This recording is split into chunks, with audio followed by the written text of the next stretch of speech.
الله ربي والإسلام ديني ومحمدا رسول الله. Assalamualaikum warahmatullahi wabarakatuh. Sahabat beriman, sholat subuh memiliki nilai yang tinggi dalam syariat Islam. Bahkan Rasulullah SAW mendoakan langsung umatnya yang menunaikan sholat subuh. Orang yang menunaikan sholat subuh juga disaksikan oleh malaikat. Akan tetapi ada bacaan surah pendek yang tidak dianjurkan. Lantas apa keutamaan sholat subuh? Benarkah malaikat menyaksikan langsung ketika kita menunaikan sholat subuh? Bacaan surat apa yang tidak dianjurkan di waktu sholat subuh? Tonton video ini hingga akhir agar tidak sesat. Apa keutamaan menunaikan sholat subuh? Sholat subuh ditunaikan jelang terbitnya fajar, waktu di mana orang-orang dalam keadaan yang tertidur lelap. Betapa banyak kaum muslimin yang lalai dalam mengerjakan sholat subuh. Mereka lebih memilih melanjutkan tidurnya ketimbang bangun untuk melaksanakan sholat. Karena itu Rasulullah SAW mengkhususkan sholat subuh mulia dengan keistimewaan tunggal. Sholat subuh bahkan memiliki sifat-sifat tertentu yang tidak terulang pada sholat lainnya. Saking istimewanya, orang yang mengerjakan sholat subuh didoakan Rasulullah. Hal ini sebagaimana disebutkan dalam sebuah hadis. Rasulullah SAW bersabda, "Ya Allah, berkahilah umatku selama mereka senang bangun subuh." Hadis riwayat Tirmizi, Abu Daud, Ahmad, dan Ibnu Majah. Apabila Rasulullah SAW yang berdoa, maka tidak ada perantara di antara Rasulullah dengan Allah. Secara jasadiah, Rasulullah SAW yang paling dekat dengan Allah Subhanahu wa Ta'ala. Dalam hadis lain dijelaskan bahwa orang yang melaksanakan sholat subuh berada dalam jaminan Allah Subhanahu wa Ta'ala. Rasulullah bersabda, "Siapa yang menunaikan sholat subuh, maka ia berada dalam jaminan Allah." Maka jangan kamu mencari jaminan Allah dengan sesuatu selain dari sholat, yang pada saat kamu mendapatkannya, justru kamu tergelincir ke dalam api neraka. Hadis riwayat Muslim. Apabila Allah Subhanahu wa Ta'ala yang memberikan jaminan, mungkin akal manusia sulit untuk menjangkau dan menebak di antara janji Allah bagi hambanya yang taat menunaikan ibadah. Salat subuh adalah kelak di surga akan melihat Allah Subhanahu wa Ta'ala. Hal ini sebagaimana sabda Rasulullah. Kami sedang duduk bersama Rasulullah SAW. Ketika melihat bulan purnama, beliau berkata, "Sungguh kalian akan melihat Rabb kalian, sebagaimana kalian melihat bulan yang tidak terhalang dalam melihatnya. Apabila kalian mampu, janganlah kalian menyerah dalam melakukan sholat sebelum terbit matahari dan sholat sebelum terbenam matahari, maka lakukanlah." Hadis riwayat Bukhari dan Muslim. Di dalam Al-Quran juga telah dijelaskan bahwa subuh merupakan waktu yang paling baik untuk mendapatkan rahmat dan ridha Allah Subhanahu wa Ta'ala. Allah berfirman, "Dan sabarlah kamu bersama-sama dengan orang-orang yang menyeru Tuhan di pagi dan senja hari, dengan mengharap keridhaannya, dan janganlah kedua matamu berpaling dari mereka, karena mengharapkan perhiasan kehidupan dunia, dan janganlah kamu mengikuti orang-orang yang hatinya telah kami lalaikan dari mengingat kami serta menuruti hawa nafsunya, dan adalah keadaannya itu melewati batas." Quran Surat Al-Kahfi ayat 28. Apabila seseorang mengerjakan sholat subuh, niscaya ia akan dapat banyak keutamaan selain keutamaan yang telah disebutkan. Ternyata orang yang menunaikan sholat subuh disaksikan langsung oleh malaikat. Benarkah malaikat menyaksikan kita ketika sholat subuh?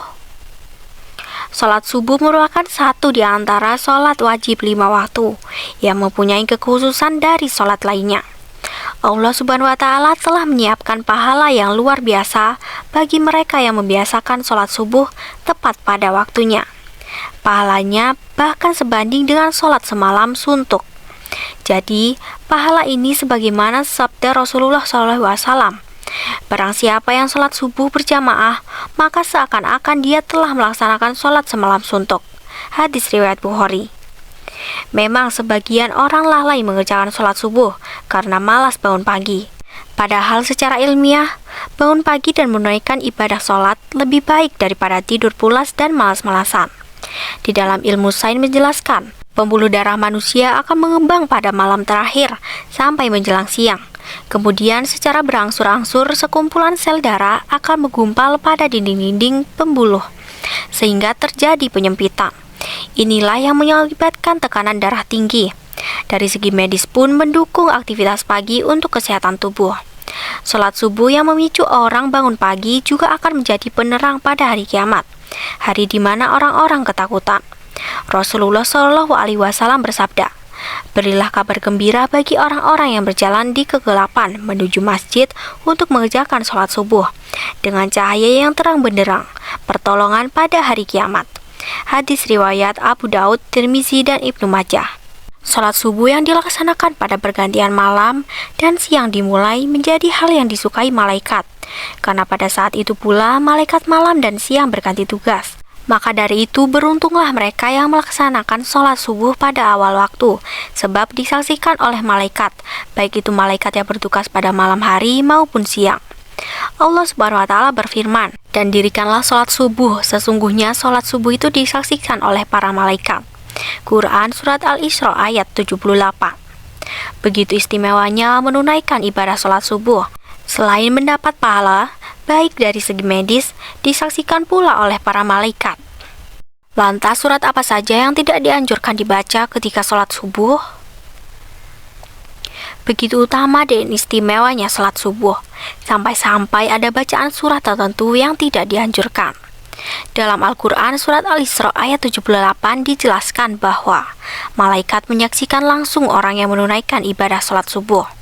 Dari tafsir ayat tersebut, para ulama menyimpulkan bahwa pada sholat subuh setelah bacaan Al-Fatihah disunahkan membaca Al-Quran panjang, baik surah atau ayat. Itulah yang dimaksud Sunan Al-Mursalin Tul Al-Qiraah, di mana tradisi nabi-nabi terdahulu yang kemudian dilanjutkan oleh Rasulullah Shallallahu Alaihi Wasallam.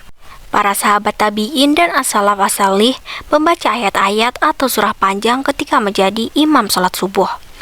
Maka dari itu, seorang imam sholat subuh setelah membaca Al-Fatihah, janganlah membaca surah pendek, apalagi super pendek seperti Al-Ikhlas, Al-Falaq, dan An-Nas. Ini bukan masalah sah dan tidak sah, melainkan masalah untung dan rugi.